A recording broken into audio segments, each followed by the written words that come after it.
What's up, everybody? It's the Digital World Podcast, and I'm gonna sound like a broken record, but I mean, you can't make this stuff up. We had another big ransomware attack, okay, and they're demanding $70 million, and their currency of choice, well, you guessed it, Bitcoin. Now, don't take my word for it. Listen here. They eventually settled on a little less than half the original demand. The currency of choice for ransomware attackers is, experts say, overwhelmingly Bitcoin because of its perceived anonymity and widespread usage. And so to help victims navigate this process, cybersecurity experts say a common feature of the ransomware experience includes some kind of, call it, customer support. They will. And so there you have it. They're choosing Bitcoin. But if I may add, it's not so anonymous like they may seem. We know that the FBI had tracked down a previous ransomware attack on Colonial Pipeline and got back those Bitcoin. And so if you think that it's anonymous and they cannot track you, think again. Now, people take it lightly and they think that they can just get away with it. But no, I think all along, whatever narratives were out there that it was anonymous for criminals to use was probably to get people on there to see what they would spend it on and where they would spend it. And so I think it's very interesting, and people are being caught with that. So don't undermine the technology and think that, oh, it's the government can't get to it if you're going to spend in illegal things. No, it better be careful.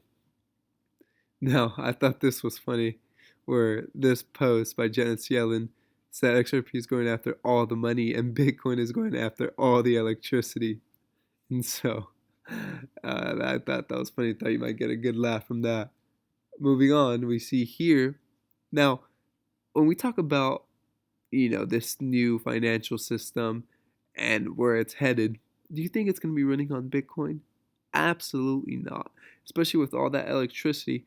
Quincy Jones, the one guy that's going around making uh, multiple interviews with a lot of YouTubers, who's um, who's a quarter developer. He was talking about how you can't scale Bitcoin to the whole world. Once you start hitting that 10%, um, I'm not sure if it was 10% of the world using it, the amount of energy that it would have to consume would just not be, it would not be sustainable. It would not work. So you need something that's efficient, that doesn't consume all that electricity, that's scalable. And what digital asset brings that? What provides the ledger, provides the system, the infrastructure for all that to happen? None other than the XRP ledger and its native token. And we know that central banks were creating or using or having their own private ledgers in order to create their own CBDCs. And here Ripple posted central bank digital currencies will be one of the defining transformations in the history of money. Like this post. And yeah, you can read more about it if you want to. But they're telling you there's a reason why there's all this talk about CBDCs. You think they're talking about this just to talk about it and forget about it, a year or two down the road? No, they're talking about this to get people acquainted with the idea and okay with the idea that this is going to come. And it's coming sooner rather than later, and you best believe that.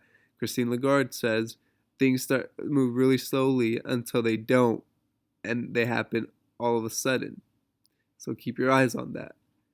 Now, kind of switching gears here, we're gonna hear a clip by OnChain with Quincy Jones talking about the XRP escrow. Well, but in terms of something like different like entities going after the escrow, I think that'd be the biggest thing, and I think that would set the context for everything that would stem off of that. So if there are any sort of regulations based off of how you could treat XRP and there was some sort of confiscation event, I think it'd be them confiscating the escrow and then setting the rules off of how you could treat XRP based off of that event. So a follow-up for that, Quincy. What's the mechanism where somebody could come in and actually take the escrow? Because as you know, it's validator nodes that are set up. You need the 80% consensus once an amendment is put forth. So I'm saying, like, what mechanism or regulation would they currently use? I don't think anything exists right now. I'm glad you said that. That is so brilliant that you said that, because the answer is so simple. And when you say it out loud, the answer is so simple. And you want to take a guess what it is? I could take a guess. Yeah, I could take a guess. I mean, when it comes to the government, anything is possible. It's actually very simple. It's a one size fit all simple solution. It's actually kind of funny, and you guys will love it. It's really simple. And lay it on us, man. So the way that the government will confiscate the escrow isn't so much that they'll confiscate it, but they'll buy it, and they'll buy every single month's escrow release at whatever price to set liquidity at the price. You see what I mean? That's them setting the price of XRP at buying it at a certain price. Setting liquidity will set liquidity for the rest of the market on top of any sort of regulatory frameworks they want to set. So they won't confiscate it because, you know, they're forcing them to confiscate it. They'll just force a buyout from the escrow every month at whatever price to set liquidity in the market. And there you have it. That's a possible solution. Now, of course, again, let me reiterate, this is all speculation. No one knows how it's going to happen or what's going to happen. But this is a possible solution that may, come about with the escrow. And now we know the escrow is a big mystery, but nevertheless, something to entertain. Stewart XRP. Now, check this interview out. What this guy says is, I'm sure this video has made its rounds before, but it's always good to get a refresher and learn again. For the newcomers, it's good to know these videos and learn about different partnerships or different trials that have happened in the past. Again, to tell you a story, 3 years ago, we actually experimented with 12 banks across different geographies who did not have pre-funding relationship with each other. We gave them a bunch of digital asset called XRP and asked them to use it to see if it works for cross-border payments as a bridge currency. They came back to us after 6 months and they said, look, it works beautifully, but we cannot use this. And there are two issues with this. Number one, it's highly volatile, so we cannot use it. Number two, my regulator will never allow me to use this. There is no risk weighting to this, and it's too volatile.